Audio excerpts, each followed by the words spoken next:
أَوَمَنْ كَانَ مَيْتًا فَأَحْيَيْنَاهُ وَجَعَلْنَا لَهُ نُورًا يَمْشِي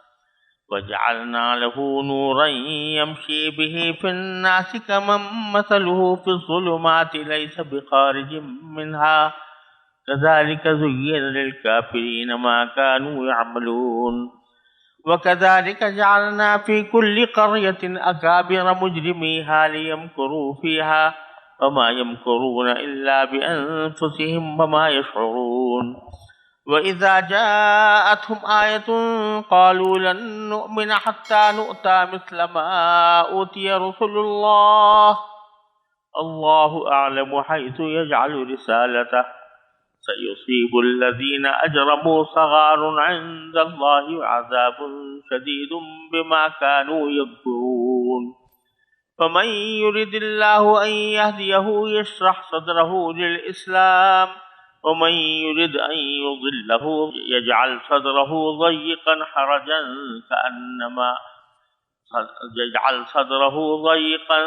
حرجا كأنما يصعد في السماء كذلك يجعل الرجس على الذين لا يؤمنون۔ ان آیات کریمہ کا ترجمہ یہ ہے، ذرا بتاؤ کہ جو شخص مردہ ہو پھر ہم نے اسے زندگی دی ہو اور اس کو ایک روشنی مہیا کر دی ہو جسے لے کر وہ لوگوں کے درمیان چلتا پھرتا ہو، کیا وہ شخص اس کی طرح ہو سکتا ہے جس کا حال یہ ہو کہ وہ اندھیروں میں گھرا ہوا ہو جن سے کبھی نکل نہ پائے؟ اسی طرح کافروں کو یہ سجھا دیا گیا ہے کہ جو کچھ وہ کرتے رہے ہیں وہ بڑا خوشنما کام ہے، اور اسی طرح ہم نے ہر بستی میں وہاں کے مجرموں کے سرغنوں کو یہ موقع دیا ہے کہ وہ اس بستی میں مسلمانوں کے خلاف سازشیں کیا کریں، اور وہ جو سازشیں کرتے ہیں در حقیقت وہ کسی اور کے نہیں بلکہ خود ان کے اپنے خلاف پڑتی ہیں، جبکہ ان کو اس کا احساس نہیں ہوتا۔ اور جب ان اہل مکہ کے پاس قرآن کی کوئی آیت آتی ہے تو یہ کہتے ہیں کہ ہم اس وقت تک ہرگز ایمان نہیں لائیں گے جب تک کہ اس جیسی چیز خود ہمیں نہ دے دی جائے جیسی اللہ کے پیغمبروں کو دی گئی تھی، حالانکہ اللہ ہی بہتر جانتا ہے کہ وہ اپنی پیغمبری کس کو سپرد کرے۔ جن لوگوں نے اس قسم کی مجرمانہ باتیں کی ہیں ان کو اپنے مکاریوں کے بدلے اللہ کے پاس جا کر ذلت اور سخت عذاب کا سامنا ہوگا۔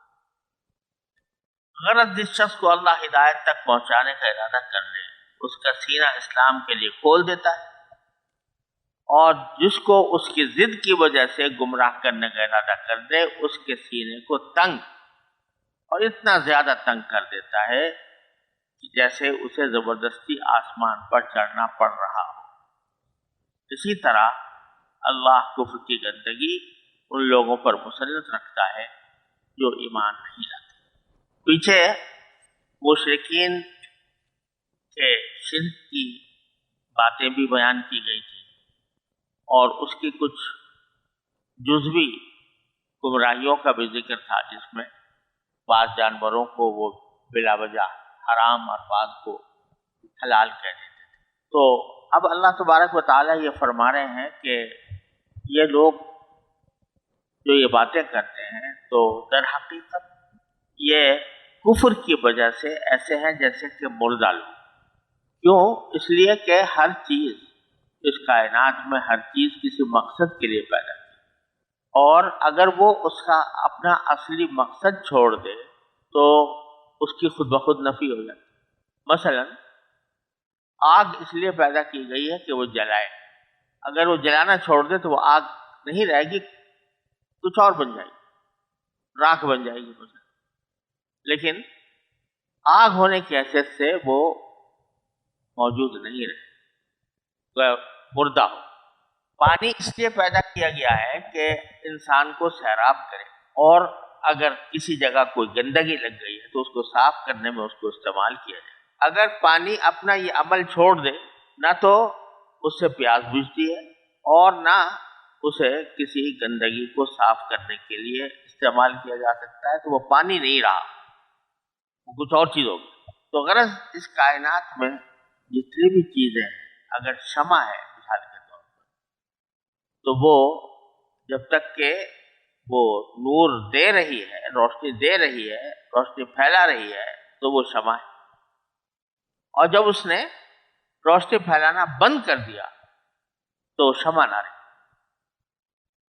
تو اسی طرح انسان کو بھی اللہ تعالیٰ نے ایک خاص مقصد کے لیے پیدا فرمایا، جس کا ذکر قرآن کریم میں دوسری جگہ فرمایا کہ وما خلقت الجن والانس الا لیعبدون. میں نے انسانوں اور جنات کو صرف اس لیے پیدا کیا ہے تاکہ میری بندگی کریں. اور بندگی کے معنی اطاعت. جو عقیدہ کہا جائے وہ عقیدہ رکھیں، جو عمل کہا جائے وہ عمل کریں، جن چیزوں سے اجتناب کرنے کو کہا گیا اس سے اجتناب کریں.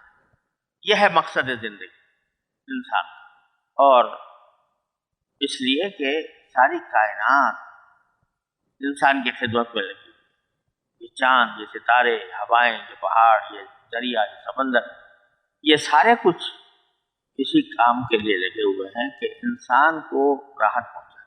کھانا بھی انسان کا موقوف ہے، کیونکہ جب کوئی چیز بوئی جاتی ہے تو اس وقت تک وہ خبردار نہیں ہو سکتی جب تک کہ اس کے اوپر سورج اپنی کرنیں نہ برسائے، جس کے اوپر ہوائیں نہ چلے، جس کے اوپر سمندر سے بادل اٹھ کر اس کے اوپر پانی نہ برسائے.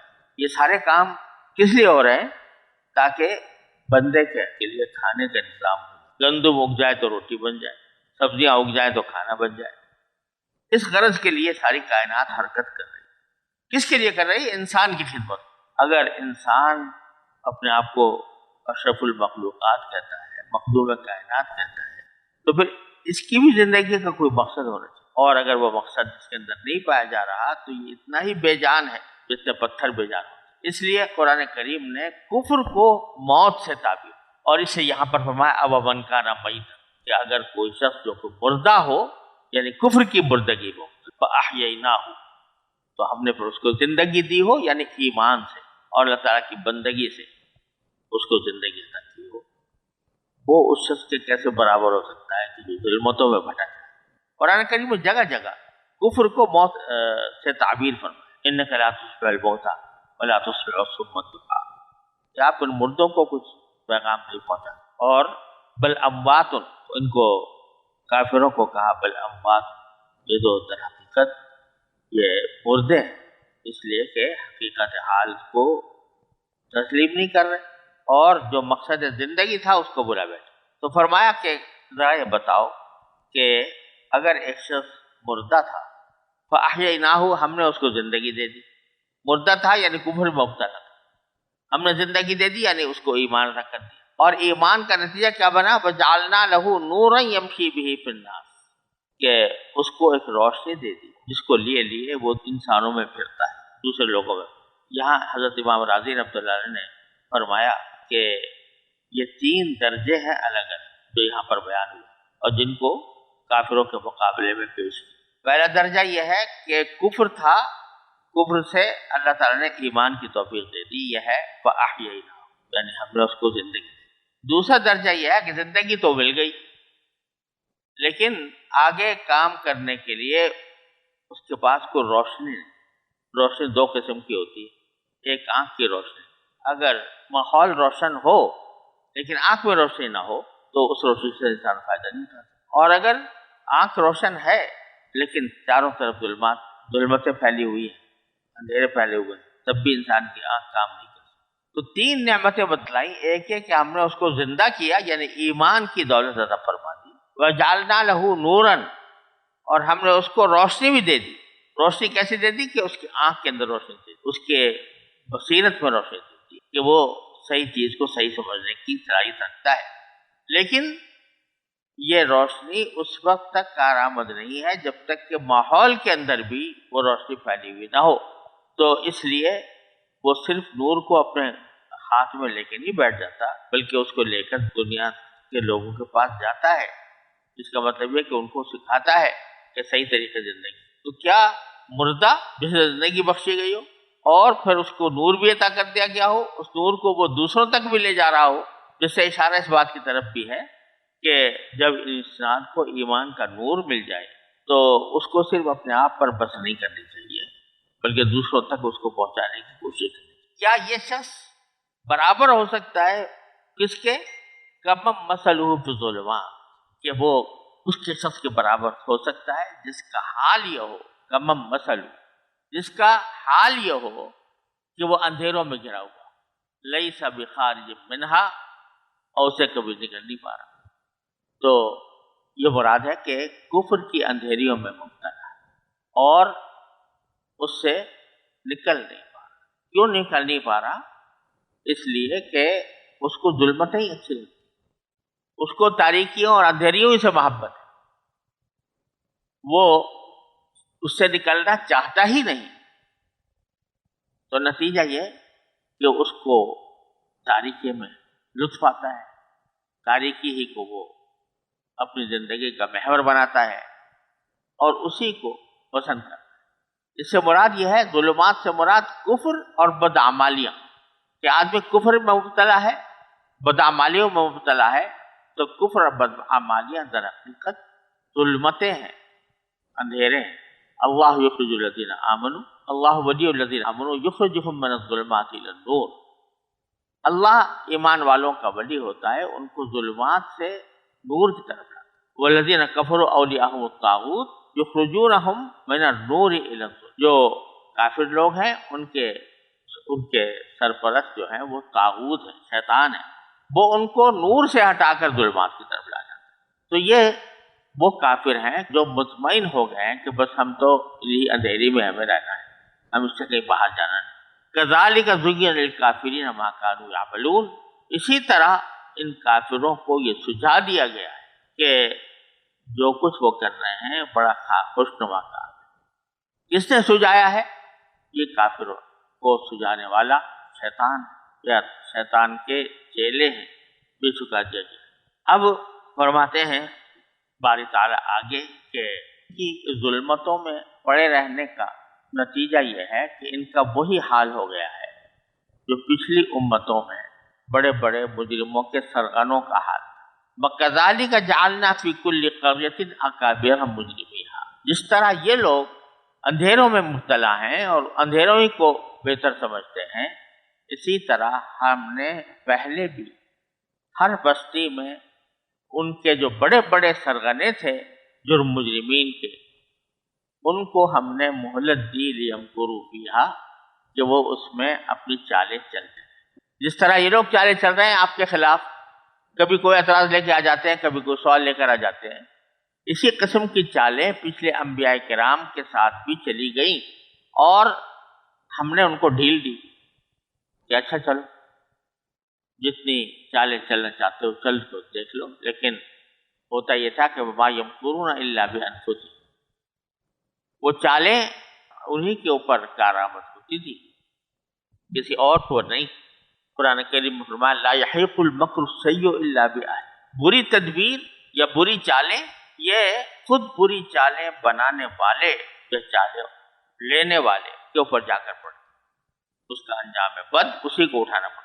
تو در حقیقت وہ سمجھ تو یہ رہتے کہ ہم مسلمانوں کے خلاف چالیں چل رہے ہیں، لیکن حقیقت میں اپنے خلاف کر رہے تھے، کیونکہ یہ چالیں ان کو بلاخر جہنم تک لے جائیں گی۔ تو اس واسطے ابھی ان کو پتہ نہیں وما یشعرون۔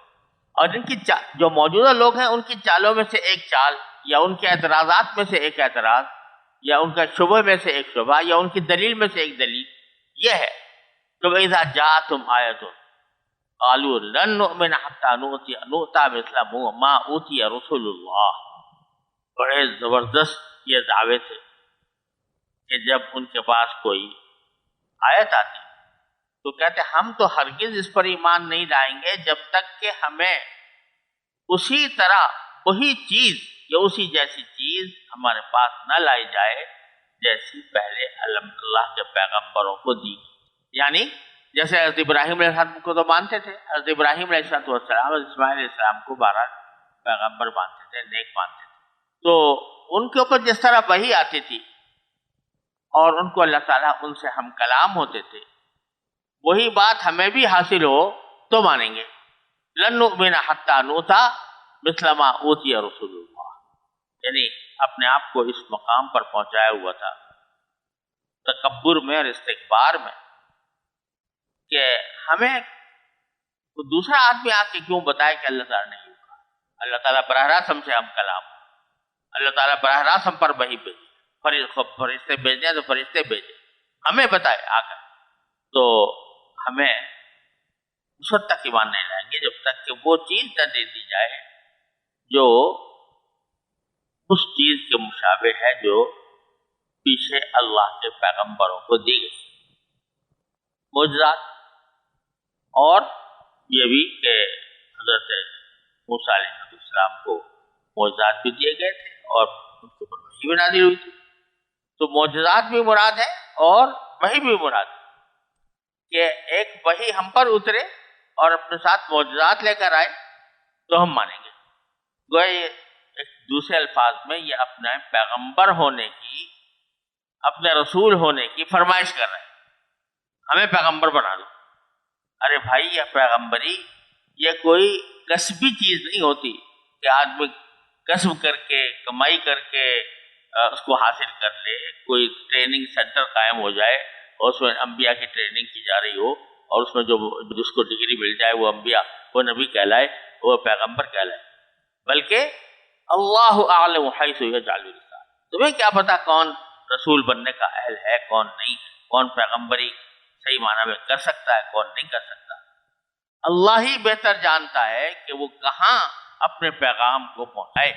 اپنے رسول رسالت کے لیے وہ کس کو سپرد کرے، پیغمبری کے کام کس کو سپرد کرے. حیث یجعل رسالہ، یعنی سیدھی سی بات ہے کہ تم یہ کہہ رہے ہو مجھے ہم میں سے ہر شخص کو نبی بنائے، ہر شخص کو پیغمبر بنائے.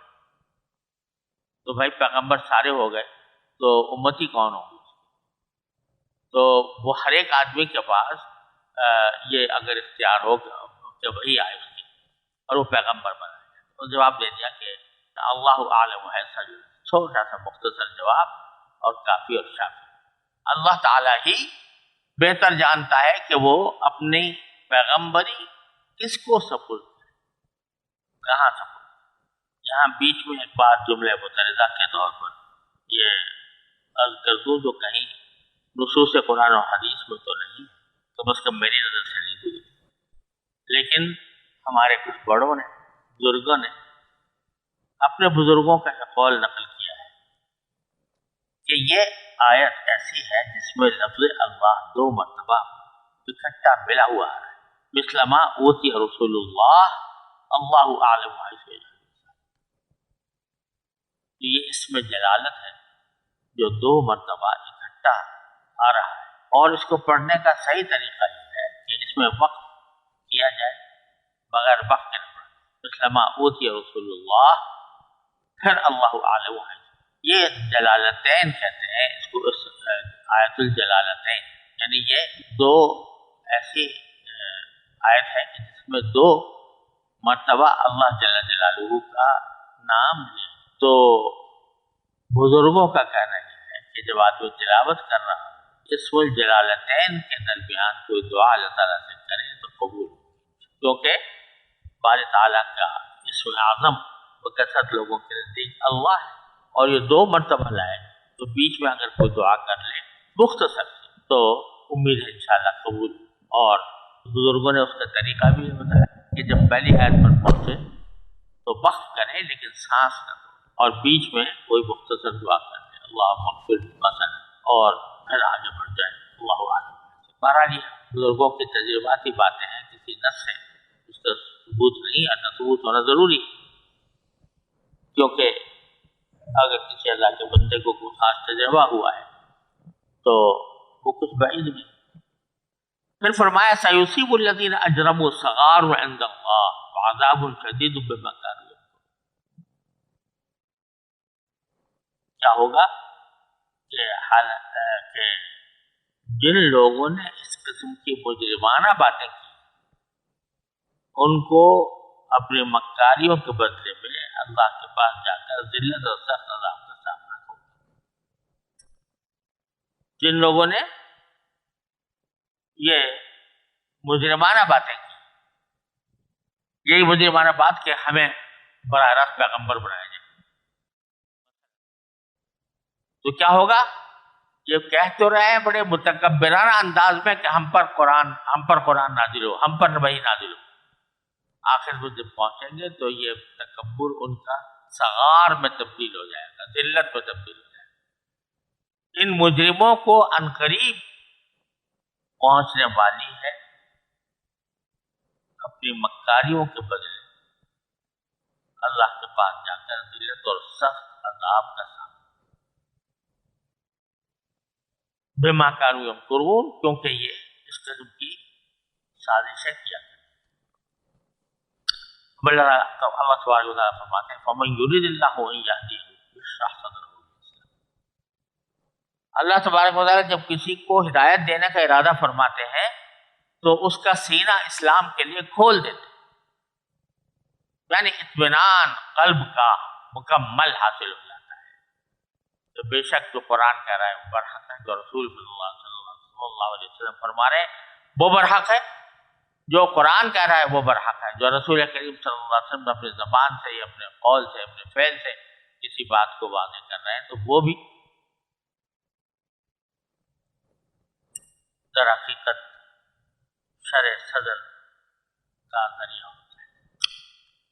وَمَن يُرِدْ أَن يُضِلَّهُ، اور اللہ تعالیٰ اگر کسی کو گمراہ کرنے کا ارادہ کرے، گمراہ کرنے کا ارادہ ایسے ہی ظلمن نہیں کر لیتا اللہ تعالیٰ، لیکن جب کوئی شخص ضد میں عناد میں آگے بڑھا ہوا ہو اور حق بات کو ماننے کی صلاحیت ہو چکا ہو تو اس وقت میں اللہ تعالیٰ اس کو اس طرح بنا دیتے ہیں کہ گمراہ کر دیتے ہیں، یجعل صدرہ ضیقا، اس کا سینہ تنگ کر دیتے ہیں، اس کا سینہ تنگ کر دیتے ہیں، یعنی کہاں سے تنگ کر دیتے ہیں؟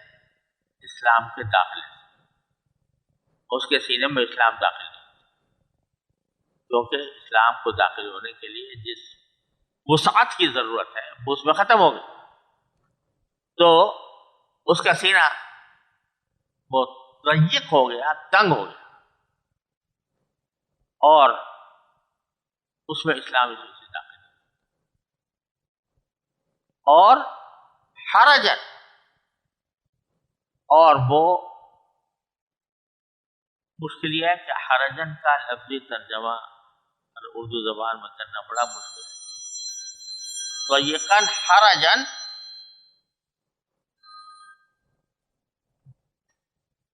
حرج کا ترجمہ بھی عموماً عام طور سے بہت تنگ کہا جاتا ہے، یہ بہت تنگی والا تنگ ہے،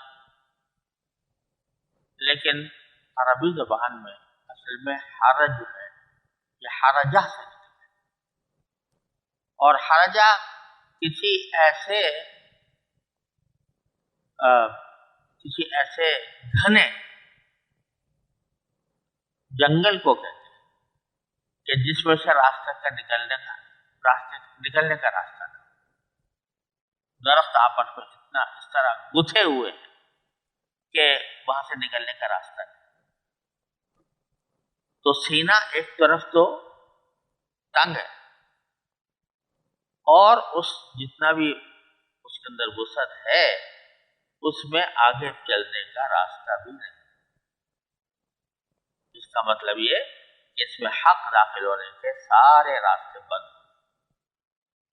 اور اس کو ایمان کے بارے میں سوچنا ایسا لگتا ہے کہ انما صعد، جیسے مشقت اٹھا کر آسمان کے تک پہنچنے کی کوشش کرنا، تو ظاہر بات ہے پہنچ تو سکے گا نہیں، لیکن کیا ہوگا؟ صرف تھکے ہی تھکے گا۔ تو جیسے وہ شخص ہے کہ اندھیریوں میں گھرا ہوا ہے اور راستے کے لیے ہاتھ پاؤں مار رہا ہے، نظر نہیں آ رہا، لیکن اختیاری کیا اور اس کے اندر وہ چلنے کی کوشش بھی کی اس نے، تو ایسا لگ رہا تھا جیسے کہ آسمان پر چڑھنے کی جو مشقت ہوتی ہے وہ اس کو مشقت. كذلك يجعل الله الرجس على الذين لا يؤمنون.